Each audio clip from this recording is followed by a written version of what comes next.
WGAL News 8 Today starts now. Good morning, everybody. It is 5 o'clock on this Thursday. I'm Matt Barcaro. I'm Caitlin Smith. Let's get a check on our forecast with Chief Meteorologist Christine Ferrari. Forecast is looking good today. If we wanted to dry out, after yesterday's rain, you got that today. We're starting out on our Storm Team Live radar network with most of the rain off to our east now and a little bit of clearing to the southwest. Watching that clearing, though, for any fog to develop. I'm seeing some lower visibility around York County, but otherwise fairly good visibility as you head out this morning. Temperature check right around 50 degrees, and our 12-hour forecast brings us up to near 60 today. We will see breaks of sun, but also some clouds at times, and I'll throw in a few isolated showers as we head into the afternoon and early evening. But overall, a nice looking forecast there. We'll get some breaks of sun back in here and warm things up just a bit from the past few days. We've been in the 50s for highs. What temperature should we be at? Close to 70. Well, Definitely a change. Come on, May. all right, it is 5:01, everyone, on your Thursday morning, and right now we're looking good across the Susquehanna Valley. We're monitoring one incident in Perry County. This is right over the Susquehanna River there to Perry County and Dauphin County. This is on Route 322 westbound, Halifax and Duncannon. At this hour, it looks like traffic's still moving on Route 322. We'll keep an eye on that for you. And wanted to give you a peek also in Gettysburg, Adams County, but I wanted to also show you some drive times. Chambersburg to Gettysburg, 33-minute drive there on 30 eastbound, 36 minutes if you're headed there from Harrisburg, and 40-minute drive from York to Gettysburg. We'll have another update for you in a bit. This has been a Lancaster Toyota traffic report. Well, this morning, Brent crude oil prices at the highest levels they have been in 4 years. Overnight, they rose above $126 a barrel. For comparison, crude was trading around $70 a barrel before the war, so that's a $50 difference. And the hike in cost comes after President Trump held a meeting with top advisors saying that he wanted to extend the U.S. naval blockade of Iranian ports. That's according to sources familiar with what's going on. Recent face-to-face talks between the U.S. and Iran have stalled, which is in effect keeping the Strait of Hormuz shut down. And then overnight, gas prices went up again as well, another 2 cents per gallon. It is now at $4.34 for a gallon. That's the average in Pennsylvania.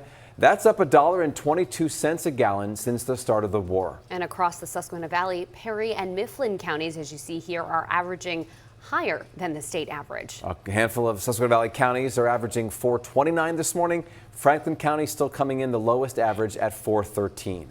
And we have a live look at a gas station in Dauphin County this morning. That is at $4.19 this morning in Lower Swadera Township.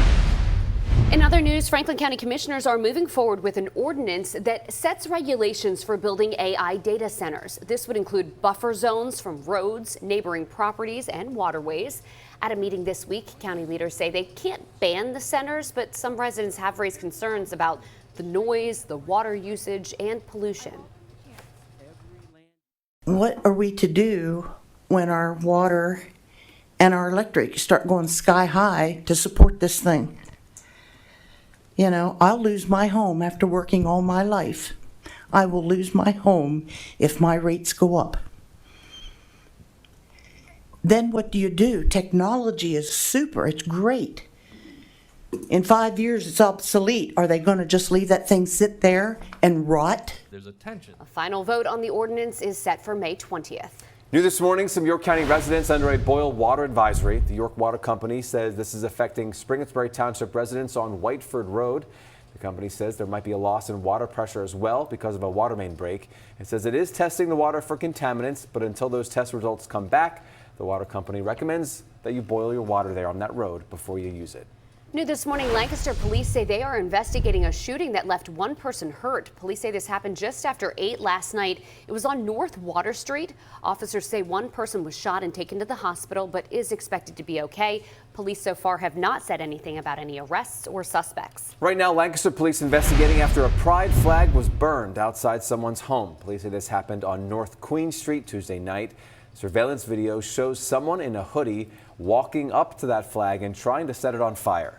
The homeowners took to, and Peter Hellman said this is not the first time their pride flag has been targeted, but it is the first time someone tried to burn it.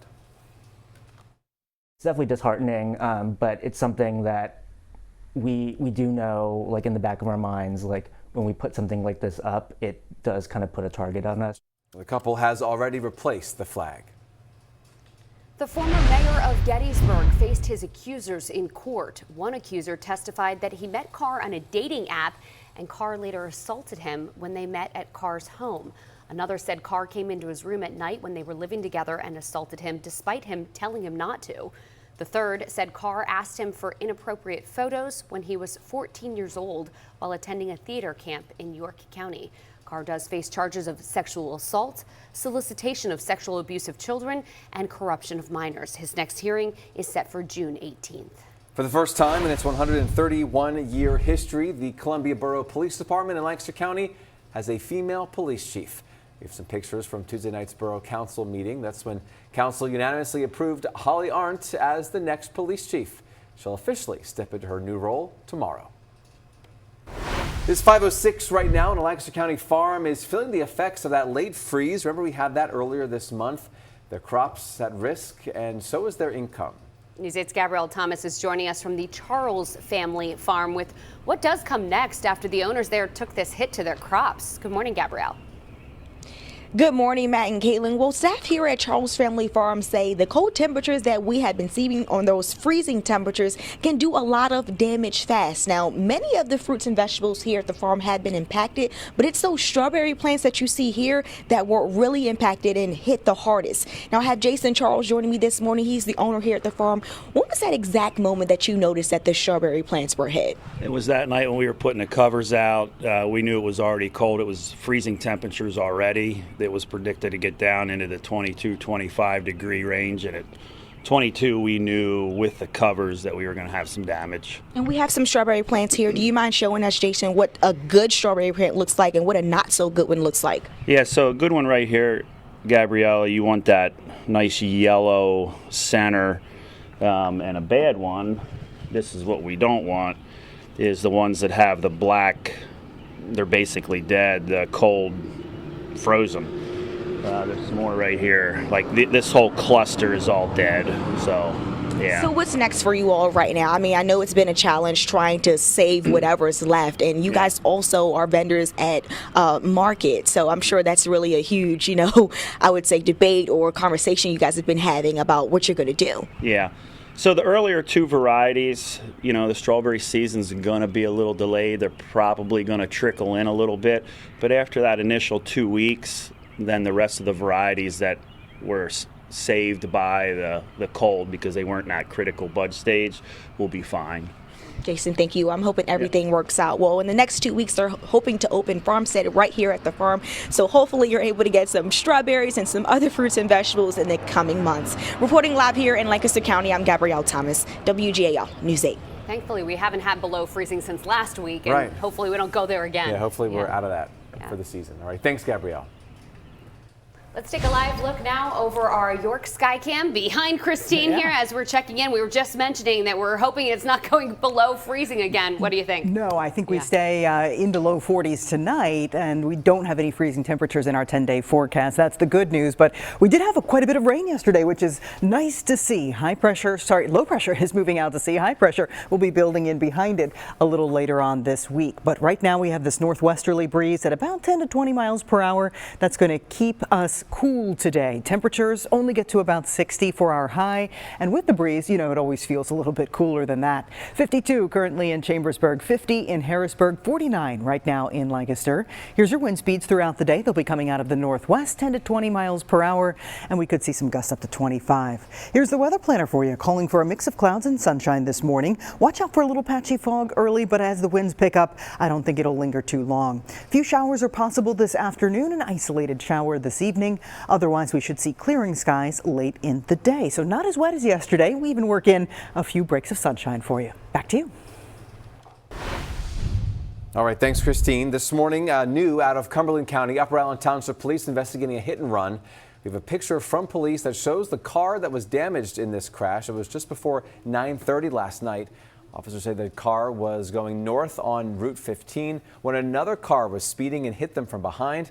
Police say that this car that was hit then lost control and crashed. Officers say the driver was taken to the hospital, is expected to be okay. They say they're now looking for the driver of a late 90s or early 2000s Honda sedan. We do have an update on that rodent infestation in the borough of Steelton and Dauphin County. As we've reported before, that home on South Harrisburg Street was condemned earlier this month. Officials say that it was the source of that rat infestation and also had a bad smell that was impacting nearby properties. So Mayor Sierra Dent is now addressing some of these concerns with a remediation plan that she says includes fixing the problem from the inside and the outside. She said it's probably going to continue over the next 2 weeks. Our News 8 crew was at that house yesterday, and you can see it is boarded up.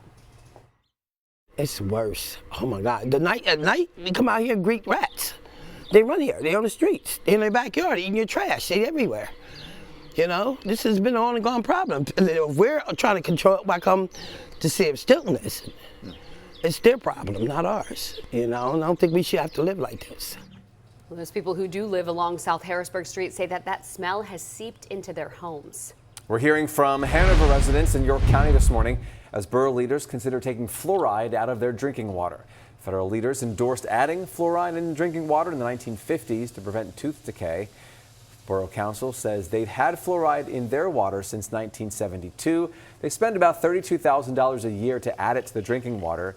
If they removed it, they say they would have to notify the Department of Environmental Protection, and that would take about 8 to 9 months to complete. Borough Council also said that if they keep it, the prices to add fluoride would rise because of supply issues due to the war in Iran. For me, this comes down to responsibility. Not just personal responsibility, but community responsibility.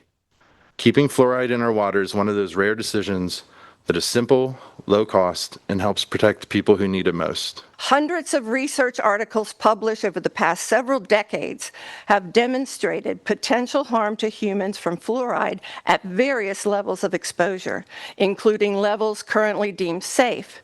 Scientific research has shown that fluoride exposure impacts the bones and teeth. In 2024, the Centers for Disease Control and Prevention released a statement affirming that fluoride in drinking water is safe and that scientists have not found convincing evidence to suggest otherwise. Hanover residents will have another chance to share their thoughts at the next Water and Sewer Committee meeting on May 14th, and then Borough Council will take it up after that. Sports are staying at HAC. Last week, the school announced that it was discontinuing certain sports at the college, but now the school says after listening to feedback from students and other stakeholders, it will be keeping them. So this includes basketball, cross country, soccer, and women's volleyball.